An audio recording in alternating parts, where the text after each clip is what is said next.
தந்தை, மகன், தூய் ஆவியாரின் பெயராலே ஆமேன்.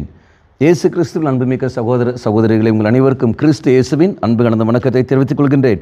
இன்று நற்செய்தி பாகமானது மார்க் நற்செய்தி 10ஆம் அதிகாரம் 32 முதல் 45 வரையுள்ள திருவாக்கியங்கள். இங்கே வாசிக்கிறோம். குறிப்பாக 38வது வாக்கியம். இயேசு அவர்களிடம், நீங்கள் என்ன கேட்கிறீர்கள் என உங்களுக்கு தெரியவில்லை. நான் குடிக்கும் துன்பக் கிண்ணத்தில் உங்களால் குடிக்க இயலுமா? நான் பெறும் திருமுழுக்கை உங்களால் பெற இயலுமா? அன்பாதில் இதற்கு பின்னணி நமக்கு எல்லோரும் தெரியும்.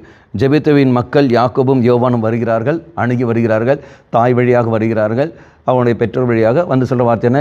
வலது புறம் இன்னொருத்தரும் இடதுபுறம் இன்னொருத்தரும் வந்து அமர வேண்டும் என்று அவர் கேட்குற சமயத்தில் ஏசு சொல்கிற வார்த்தை தான் இந்த வார்த்தை. நீங்கள் என்ன கேட்கிறீர்கள் என்றே உங்களுக்கு தெரியவில்லை. அன்பாதில் நீங்களும் நானும் பல நாட்களில் நம்முடைய வாழ்நாளில் பல விஷயங்களில் நாம் கேட்க வேண்டியது நாம் கேட்பதில்லை. தெய்வ சன்னதியில் என்ன கேட்க வேண்டுமோ அது நாம் கேட்க தவறிவிடுகின்றோம். மாறாக நம்முடைய சூழல் கேட்டபடி நாம் கேட்டு விடுகின்றோம். உதாரணம் எடுத்துக்கொள்ளுங்கள். நான் இப்போ நெருக்கடியில் இருக்கின்றேன், பல கடன் தொழில் இருக்கின்ற சமயத்தில் நான் இறைவனிடத்தில் போகின்றேன். கேட்பதென்ன? ஆண்டவரே எனக்கு பணத்தை கொடு. கேட்கிறது சரிதானே? நோயோடு இருக்கின்றேன், கேட்பது என்ன? ஆண்டவரே என் நோய் நீங்கட்டும். சரிதானே? நான் நெருக்கடியில் இருக்கின்றேன், ஆண்டவரே என் நெருக்கடி நீங்கி போகட்டும். சரிதானே? திருமண தடையோடு வாழ்கின்றேன், ஆண்டவரே தடை நீங்கட்டும். குழந்தை இல்லாமல் இருக்கின்றேன், ஆண்டவரே குழந்தை வரட்டும். அப்போது நான் சூழலுக்கு ஏற்றபடி தான் நான் கேள்வி கேட்கின்றேன், ஒழி வருதுமில்லை. ஆனால் நான் கேட்டதெல்லாம் சரியா தவறா என்பதுதான் அங்கே பார்க்கின்றோம். சரி முறையா இல்லையா என்பது நான் பார்க்குறோம். அந்த இயேசு கற்று அந்த ஜெபத்தில் ஒன்று உண்டு.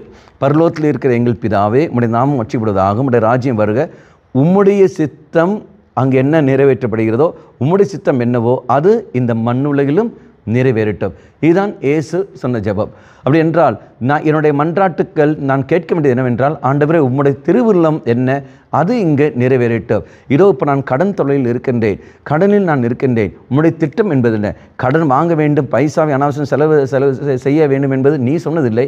நான் என்னுடைய தவறின் காரணமாக, என்னுடைய பாவ வாழ்க்கையின் காரணமாக, என்னுடைய ஊதாரித்தனமாக நான் செலவு செய்து விட்டேன்.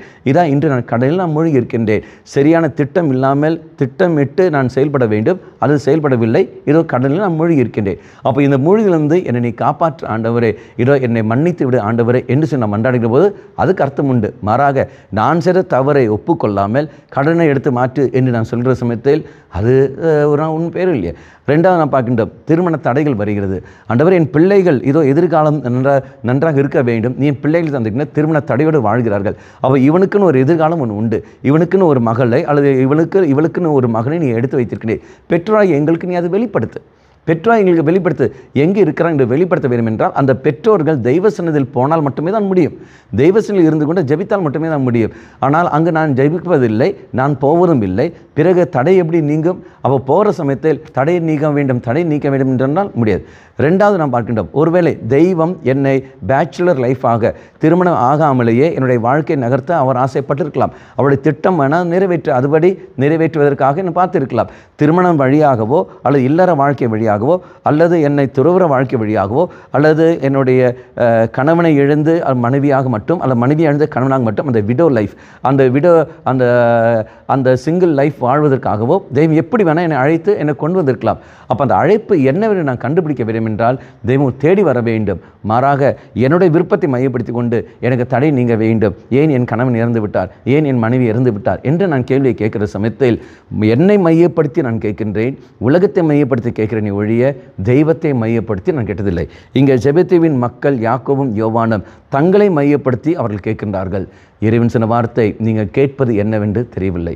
அன்பார்ந்தவர்களே, பல விஷயங்கள் நீயும் நானும் அதான் செய்து கொண்டிருக்கின்றோம். அப்போ இறைவனை அறிந்து இறைவனுக்கு விருப்பமானதை நான் கேட்டால் மட்டுமே தான் முடியும். சாலமன் தெய்வத்துக்கு விருப்பமானதை கேட்டார், தெய்வம் அவனுக்கு ஞானத்தையும் அதே சமயத்தில் புகழையும் வாரி கொடுக்கின்றார். நீங்களும் நானும் இறைவனுடைய விருப்பத்தை அறிந்து நாம் கேட்போம். ஆண்டவரே அதுக்கான வரத்தை எனக்கு தாரும் என்று மன்றாடுவோம். கண்களை மூடிக்கொள்ளுங்கள்.